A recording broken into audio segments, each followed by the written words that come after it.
नमस्कार, आप देख रहे हैं न्यूज़ 18 इंडिया और मैं हूं आपके साथ गायत्री शर्मा। कोरोना का खतरा लगातार तेजी से बढ़ रहा है। कोरोना का खतरा जिस तरीके से बढ़ रहा है क्योंकि लापरवाही बहुत हो रही है और इस जंग में कोरोना से अगर लड़ना है तो इस जंग में मास्क ही सबसे बड़ा हथियार है। न्यूज़ 18 आप सभी से ये कह रहा है कि आप मास्क जरूर पहने।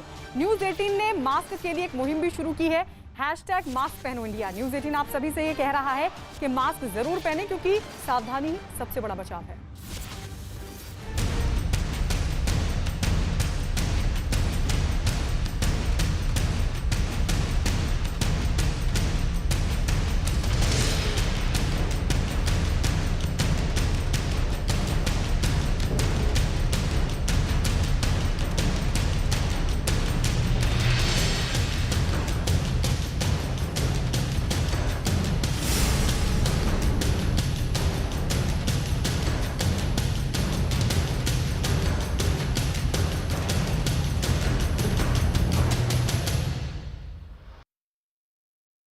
कोरोना पर इस वक्त की दो बड़ी खबरें। देश में जैसे जैसे कोरोना के मरीज बढ़ रहे हैं, लोगों के लिए मुश्किल भी खड़ी हो रही है।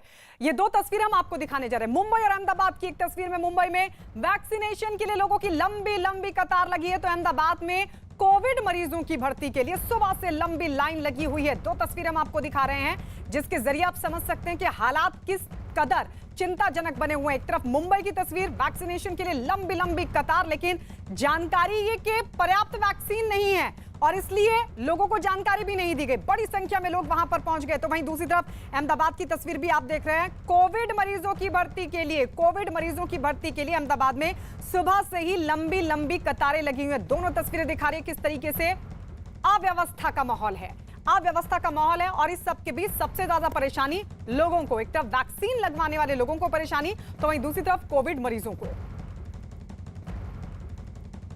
चलिए सबसे पहले बात गुजरात की। कोरोना लगातार यहां कहर बरपा रहा है। हालात ये हैं कि अहमदाबाद का धनवंतरी अस्पताल जहां भर्ती के लिए लंबी लाइन लगी हुई है। अहमदाबाद नगर निगम ने कल 108 एम्बुलेंस से भर्ती होने का नियम हटा लिया था, जिसके बाद कोविड अस्पतालों में भर्ती के लिए लोग सुबह से ही लाइन में लगे हुए हैं। अस्पताल में भर्ती के लिए सुबह 8 बजे से 9 बजे तक ही फॉर्म मिलेगा, जिस पर जानकारी के साथ मेडिकल रिपोर्ट देना जरूरी है। फॉर्म भरने के बाद टोकन नंबर दिया जाता है। टोकन के आधार पर ही अस्पताल से फोन जाएगा और फिर उसके बाद ही अस्पताल में भर्ती होने दी जाएगी। अस्पताल में उन मरीजों को प्राथमिकता दी जाएगी जिसके शरीर में ऑक्सीजन 92% से नीचे होगा, यानी जिनका ऑक्सीजन स्तर 92% से नीचे है, तरजीह उन्हीं को मिलेगी। जनक हमारे सहयोगी हमारे साथ जुड़ गए हैं। जनक, सबसे पहले तो ये बताइए कि अव्यवस्था क्यों? कुछ नियम लगाए गए उसके बावजूद भी क्यों दिक्कतें लोगों को हो रही हैं? बिल्कुल, देखिए गायत्री, अब तक ये था कि एक सेंट्रलाइज प्रक्रिया थी। 108 एम्बुलेंस के जरिए ही मरीजों को एडमिट किया जाता था, लेकिन उसमें वेटिंग टाइम बहुत ज्यादा होता था। अगर कोई आज 11 बजे कोई अपनी अर्जी देता है या फिर फोन करता है 108 में, तो दूसरे दिन या तीसरे दिन उनका नंबर लगता है। तब तक कई बार सीरियस मरीज की मौत भी हो जाती थी, क्रिटिकल होते थे, उनकी मौत भी हो जाती थी। ये मुद्दा गरमाया। उसके बाद हाईकोर्ट ने भी कहा था कि ये प्रक्रिया हटानी चाहिए। तो कल 108 की जो सेंट्रलाइज प्रक्रिया थी उसको हटा दी गई और अब चूंकि अब ये होगा कि मरीज को हर अस्पताल जाना होगा, अस्पताल के बाहर रियल टाइम सिचुएशन लगानी होगी कि कितने बेड खाली है, नहीं। और ऐसे में अब फिलहाल एक भी बेड अवेलेबल नहीं है। ऐसा कोई पोर्टल अभी सरकार के पास उपलब्ध नहीं है कि जहां जानकारी मिल सके कि रियल टाइम किस अस्पताल में कितने बेड है।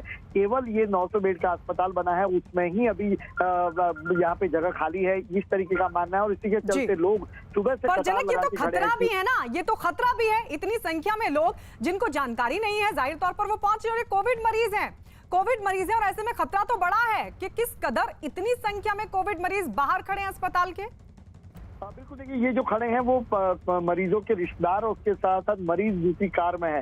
सरकार ने जब ये नोटिफिकेशन कल जारी किया DRDO अस्पताल की ओर से, तब ये साफ तौर पे कहा था कि मरीज को लाना नहीं है, केवल वही लोग आए जो उनके रिश्तेदार हो और वो एडमिट। लेकिन कई बार ऐसा होता है कि परिवार में एक ही व्यक्ति है और वो खुद एडमिट होने आया है, तो ऐसे में ये स्थिति ज्यादा और खतरनाक हो जाती है कि वो खुद खड़े हैं कतार में जब वो कोरोना ग्रसित हैं। ऐसे में इसका कोई हल अभी सरकार को हालांकि ढूंढना होगा। कोर्ट ने भी इस पर फटकार लगाई थी कि 108 की जो सेंट्रलाइज प्रक्रिया है उसको हटा दी जाए और सरकार इस पर कुछ सोचे, लेकिन अब तक इस पे आज ये पहला दिन है और पहले दिन ही इस तरीके की अवस्था देखने को मिल रही है।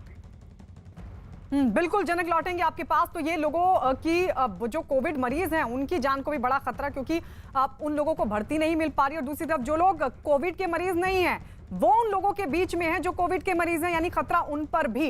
इस सब के बीच आपको मुंबई का हाल बता दें, क्योंकि मुंबई में वैक्सीन की डोज पहुंचने के बाद आज से सरकारी अस्पतालों में वैक्सीनेशन अभियान फिर से शुरू किया जा रहा है। वैक्सीन लगवाने के लिए वैक्सीनेशन सेंटर पर सुबह से ही लोगों की भारी भीड़ पहुंच गई। लोग इस बात से नाराज दिखे कि बीएमसी ने वैक्सीनेशन से जुड़ी कोई जानकारी नहीं दी, सेंटर पर सिर्फ ऑनलाइन वैक्सीन ही लगाई जा रही है, और जबकि कुछ और नियमों ने के साफ नहीं होने की वजह से भी लोग साफ तौर पर परेशान दिखाई दिए। तो ये मुंबई का हाल, वैक्सीनेशन एक बार फिर से आज शुरू किया जा रहा है, लेकिन इस सब के बीच लोगों में खासी दिक्कतों की स्थिति बनी हुई दिखाई दी। जरा देखिए।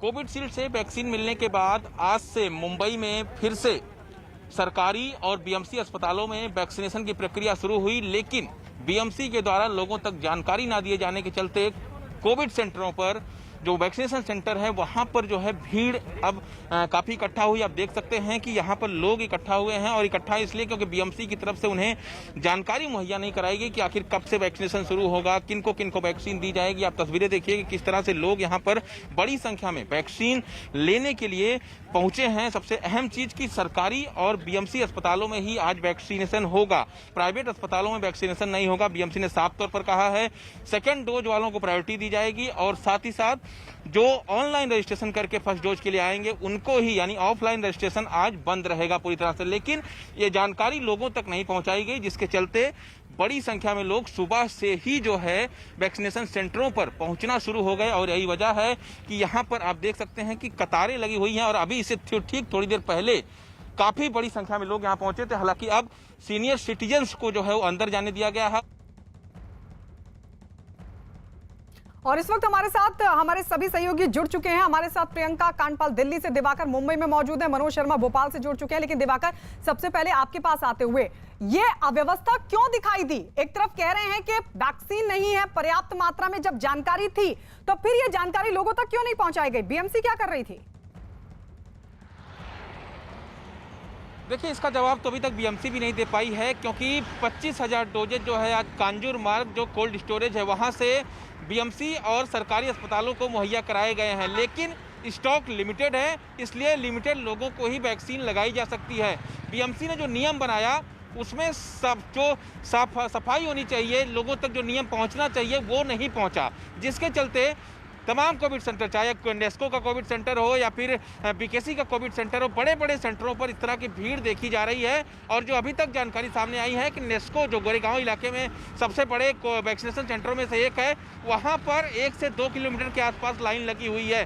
तो जो जानकारी लोगों तक नहीं पहुंची उसके चलते भी, और साथ ही साथ जानकारी नहीं मिली। लौट रहे हैं आपके पास, लौट रहे हैं। इस बीच एक बड़ी खबर अपने दर्शकों को बता दें, बड़ी खबर गुजरात से। गुजरात में टीके का संकट, गुजरात में टीके का संकट, और 1 मई से नहीं लग सकेगा टीका। 18+ को जो टीका लगना था वो नहीं लगेगा। कोविशील्ड मिलने में देरी हो रही है और इस वजह से 1 मई को नहीं लगेगा, 10 से 15 दिन और लग सकते हैं। ये इस वक्त की बड़ी खबर गुजरात से। 18+ वालों को लगने हैं टीके, लेकिन टीके का संकट गुजरात में, और इसी वजह से 1 मई को नहीं लगेगा टीका। तो गुजरात में 1 मई से 18 से ज्यादा उम्र के लोगों को वैक्सीन नहीं मिल पाएगी। राज्य सरकार ने 1 करोड़ कोविशील्ड और 50 लाख को वैक्सीन का ऑर्डर दिया, और सरकार को ये ऑर्डर की डिलीवरी मिलने के बाद शुरू होगा वैक्सीनेशन। फिलहाल केंद्र सरकार के द्वारा दी जा रही वैक्सीन 45 साल से ऊपर की उम्र वालों को ही मिल रही है। लेकिन 1 मई से जो शुरू होने वाला है अभियान टीकाकरण का 18+ का, वो नहीं हो पाएगा शुरू। जनक हमारे साथ जुड़ गए हैं। जनक, पहले महाराष्ट्र और अब क्या गुजरात सरकार ने भी फैसला ले लिया है कि टीके के संकट के बीच नहीं होगा 18+ का वैक्सीनेशन 1 मई से?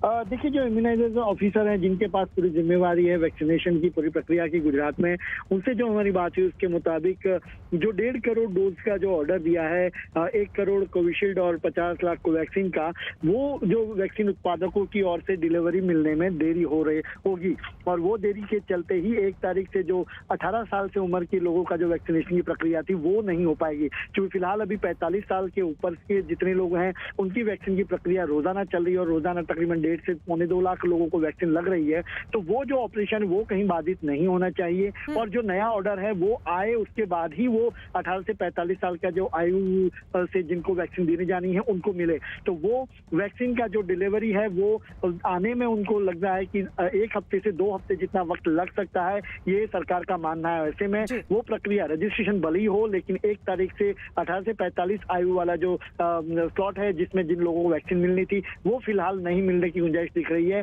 और इसीलिए दबाव भी बना रहे हैं CIE जो जहाँ पे ये वैक्सीन बन रही है और वहां से दोनों उत्पादकों से कि उसकी डिलीवरी मिले, लेकिन डिलीवरी मिलने में देरी होगी इतना उनको ये लग रहा है। और इसके चलते 1 तारीख से ये प्रक्रिया में बाधा आ सकती है और 1 तारीख के बाद ही जब वैक्सीन का जत्था उनको जब मिलेगा उसके बाद ही वैक्सीन प्रक्रिया शुरू हो पाएगी। शुक्रिया जनक ये तमाम जानकारी में देने के लिए। तो सरकार को जो कंपनी से ऑर्डर मिलना है वैक्सीन का वो नहीं मिल पा रहा और इस वजह से 1 मई से 18+ को जो टीकाकरण होना था वो फिलहाल गुजरात में नहीं होगा।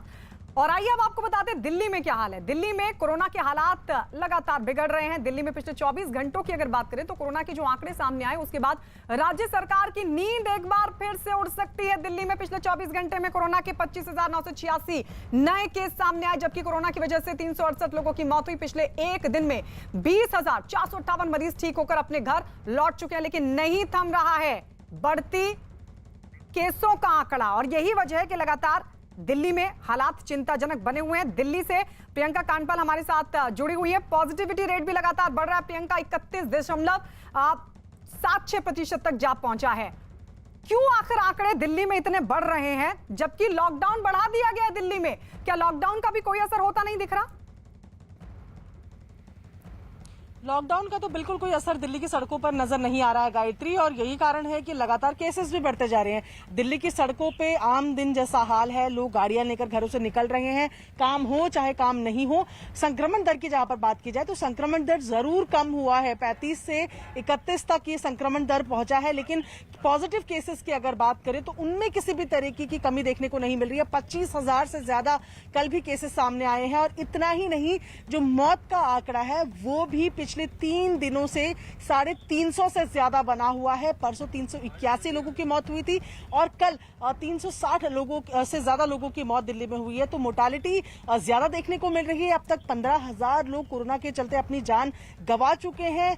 जाहिर तौर पर ये तमाम खबरें जो हेल्थ बुलेटिन रोज आता है वो दिल्ली सरकार की नींद उड़ाने के लिए काफी है।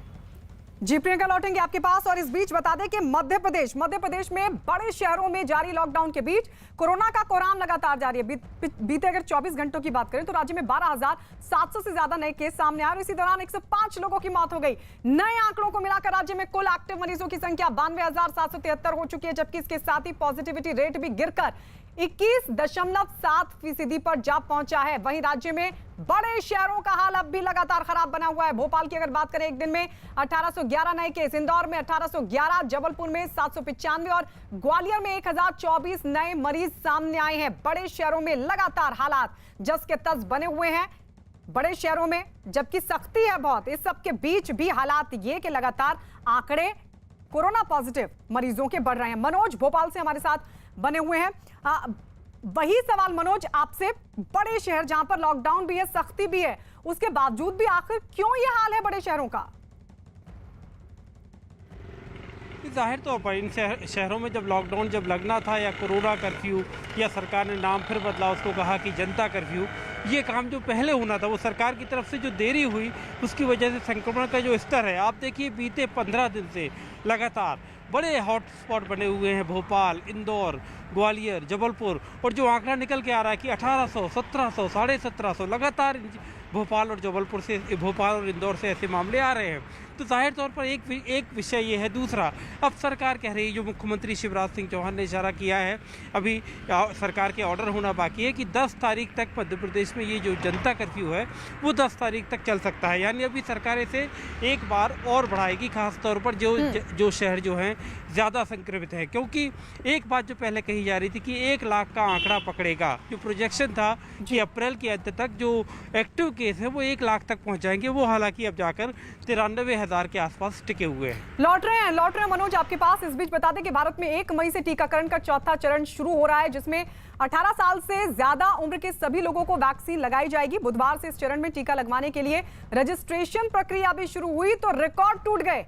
दावा किया गया पहले ही दिन करीब 1 करोड़ से ज्यादा लोगों ने वैक्सीन के लिए रजिस्ट्रेशन करवाया है। इस वजह से कोविन ऐप के क्रैश होने की खबरें भी सामने आई, जिसे जल्द दुरुस्त कर लिया गया।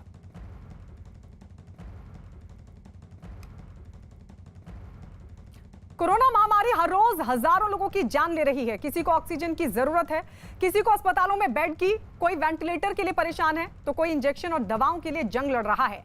लेकिन आफत के इस दौर में कुछ लोग ऐसे भी हैं जिन्हें लठ की जरूरत है। ये हम नहीं बल्कि पुलिस कह रही है, और कोरोना के नियम तोड़ने वालों को सड़क पर सरेआम सजा दे रही है। कहीं दूल्हे का चालान किया गया तो कहीं नाइट कर्फ्यू तोड़कर बार बालाओं की डांस पार्टी आयोजित हुई। कुछ लोग तो ऐसे भी मिले जो बिना मास्क के घूमते पकड़े गए, लेकिन जब पुलिस ने गिरफ्तारी की तो चीख चीख कर ये लोग रोने लगे। देखिए कोरोना काल में लोगों की बेहद खतरनाक लापरवाही और ऐसे लोगों पर पुलिस की सख्ती।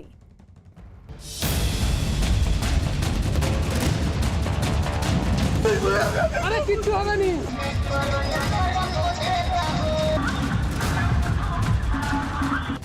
देश भर में कोरोना की लहर थम नहीं रही, लेकिन देश के कई शहरों में लोग खतरनाक लापरवाहियों से बाज नहीं आ रहे हैं।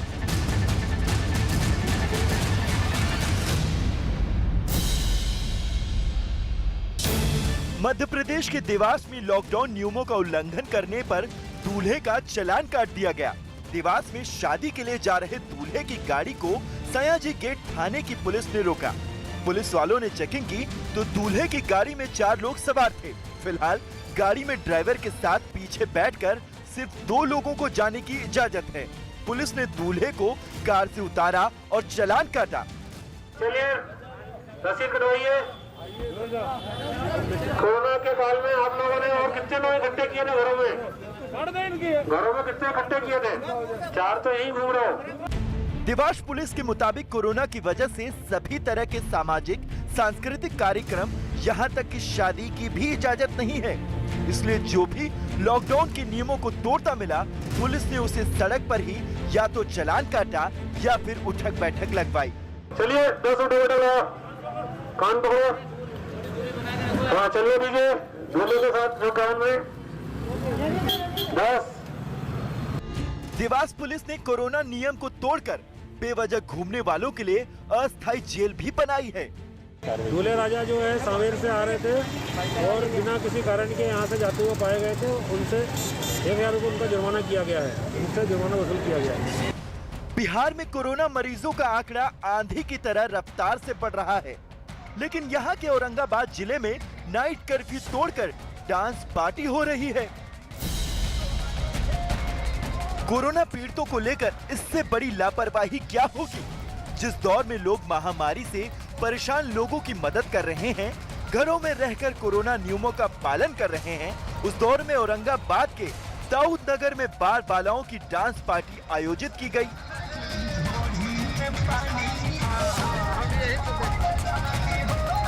पूरे बिहार में नाइट कर्फ्यू लागू है, लेकिन औरंगाबाद के दाऊद नगर में धनंजय वर्मा नाम के शख्स के घर में बारात आई थी। इस दौरान कोरोना गाइडलाइन का उल्लंघन करते हुए बार बालाओं का डांस आयोजित किया गया। डांस देखने के लिए दर्जनों लोगों की भीड़ जुटी। ज्यादातर लोगों ने मास्क नहीं लगा रखा था और सोशल डिस्टेंसिंग का भी ख्याल नहीं रखा गया। नाइट कर्फ्यू को तोड़कर चल रही डांस पार्टी का वीडियो वायरल हुआ तो प्रशासन ने लड़का और लड़की दोनों पक्षों से पूछताछ के बाद कार्रवाई की बात कही। शादी विवाह में नाच गान या किसी प्रकार का अन्य जलसा कार्यक्रम इत्यादि करके अत्यधिक लोगों की भीड़ इकट्ठा पाई जाएगी तो वर पक्ष और वधू पक्ष दोनों के विरुद्ध कार्रवाई की जाएगी। बिहार के नालंदा में भी कोरोना को लेकर लापरवाही और शर्मनाक तस्वीरें सामने आई। सरकार ने कोरोना रफ्तार कम करने के लिए नाइट कर्फ्यू लागू किया है, लेकिन नालंदा के हिल्सा में बार बालाओं का डांस हुआ।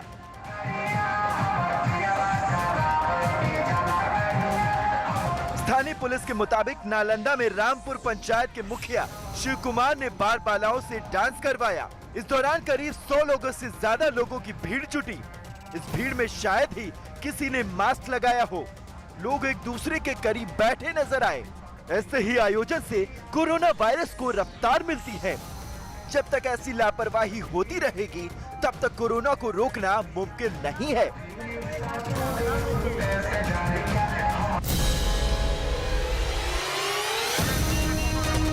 पश्चिम बंगाल के पूर्वी मिदनापुर में कोरोना का कहर टूटा है। अब तक 26,000 लोग कोरोना पॉजिटिव हो चुके हैं।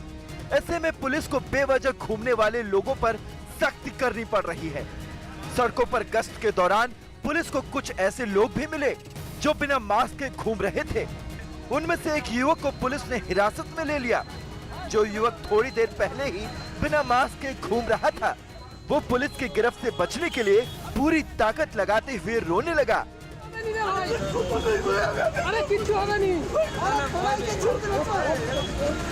पूर्वी मिदनापुर में पुलिस ने 2 दिनों में ऐसे 192 लोगों को गिरफ्तार किया है।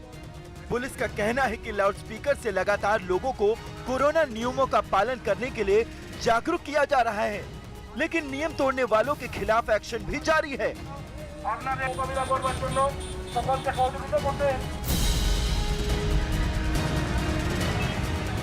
कोरोना ने तेलंगाना को बेहाल रखा है। 24 घंटे में 10,000 से ज्यादा मरीज और 92 लोगों की मौत के बावजूद चुनावी बाइक रैली निकाली गई। बताया गया कि तेलंगाना बीजेपी के अध्यक्ष पंडित संजय के नेतृत्व में बाइक से रोड शो किया गया। ग्रेटर वारंगल नगर निगम के चुनाव को लेकर भारी भीड़ जुटी। हालांकि लोगों ने मास्क पहना था, लेकिन इस दौरान सोशल डिस्टेंसिंग का पालन बिल्कुल नहीं किया गया। बाइक रैली के बाद पैदल संपर्क अभियान भी चलाया गया। हैरानी की बात यह रही कि इस दौरान पुलिस के अधिकारी और सुरक्षा कर्मी भी मौजूद थे, लेकिन सोशल डिस्टेंसिंग का पालन कराने के बावजूद खुद ही भीड़ का हिस्सा बने नजर आए। कानून सबके लिए बराबर है, क्योंकि कोरोना का खतरा चेहरा देखकर नहीं आता। इसलिए पुलिस प्रशासन को इस तरह के आयोजन को कोरोना नियमों के तहत करवाना होगा। हालांकि न्यूज़ 18 ये अपील करता है कि कोरोना महामारी की लहर में भीड़ वाले किसी भी आयोजन में लोग शामिल न हो, क्योंकि ऐसी जगहों पर कोरोना वायरस का विस्फोट होते देर नहीं लगती। देश में कोरोना से पैदा हुए आपातकाल जैसे हालात से निपटने के लिए विदेशों की बड़ी मदद भारत को मिल रही है। अमेरिका ने भारत की मदद के लिए कोरोना के इलाज से जुड़े उपकरणों की एक बड़ी खेप भेज दी है। दुनिया के सबसे बड़े मिलिट्री हवाई जहाज से ये उपकरण दिल्ली पहुंचेंगे। इन उपकरणों में 440 ऑक्सीजन सिलेंडर समेत 9,60,000 टेस्ट किट और 1 लाख N95 मास्क भी शामिल हैं। इसके अलावा यूरोपियन कंट्रीज भी देश की मदद के लिए आगे आई हैं। यूरोपीय देशों में ब्रिटेन, फ्रांस और आयरलैंड ऑक्सीजन कंसंट्रेटर भेज रहे हैं, जबकि बेल्जियम और पुर्तगाल रेमडेसिविर की डोज भेज रहे हैं। तो भारत को विदेशों की ये मदद, विदेशों से मदद भेजी जा रही है। ऑक्सीजन कंसंट्रेटर भेजेगा अमेरिका। 1700 के करीबी ऑक्सीजन कंसंट्रेटर भेजने की बात सामने आ रही है। ब्रिटेन ने 3 और ऑक्सीजन प्लांट भेजे हैं। पहले ही 495 प्लांट, 200 वेंटिलेटर भेज चुका है ब्रिटेन। फ्रांस 9 बड़े ऑक्सीजन प्लांट भेजेगा।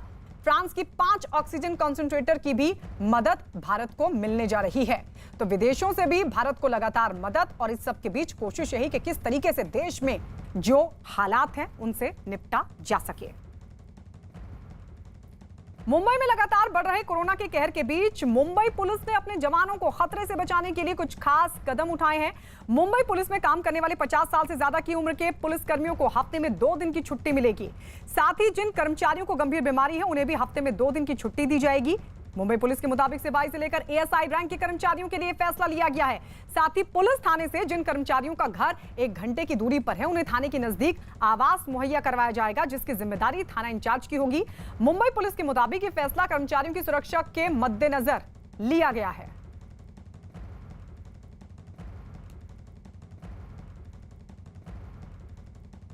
उधर उत्तर प्रदेश में कोरोना का कोराम लगातार जारी है और इस सब के बीच राज्य में पिछले 24 घंटे में कोरोना के 29,824 नए केस सामने आए। लेकिन अच्छी बात यह रही कि कोरोना से जंग जीतकर घर लौटने वालों की संख्या ज्यादा रही। पिछले 24 घंटे में 35,903 मरीज ठीक होकर अपने घर लौट चुके हैं। हालांकि कोरोना की वजह से 266 लोगों की जान भी चली गई। प्रदेश में सबसे ज्यादा कोरोना मरीज लखनऊ में मिले, जिनकी संख्या 759 रही, जबकि इस दौरान 6,214 लोग कोरोना को मात देकर अपने घर लौट गए। ये हालात लगातार उत्तर प्रदेश में कोरोना का कोहराम जारी। इस सबके बीच 29,824 नए केस, 24 घंटे में मरने वालों का आंकड़ा 266। एक दिन में 35,903 मरीज ठीक हुए, यानी मरीजों के ठीक होने की संख्या ज्यादा रही। लखनऊ में सबसे ज्यादा 3,000 को क्रॉस कर गया, 700 के करीब पहुंच गया है। 3,700 का आंकड़ा लखनऊ में लगातार मामले बढ़ रहे हैं। और इस सबके बीच जो एक दिन का आंकड़ा है वो भी आपके सामने, लेकिन एक दिन में ठीक होने वालों की संख्या भी ज्यादा रही है।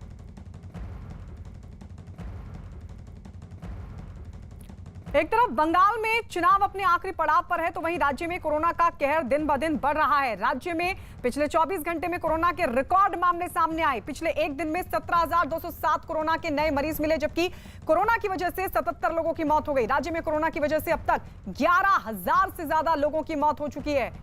1,05,812 एक्टिव केस हैं, जिनका अलग अलग अस्पतालों में इलाज चल रहा है।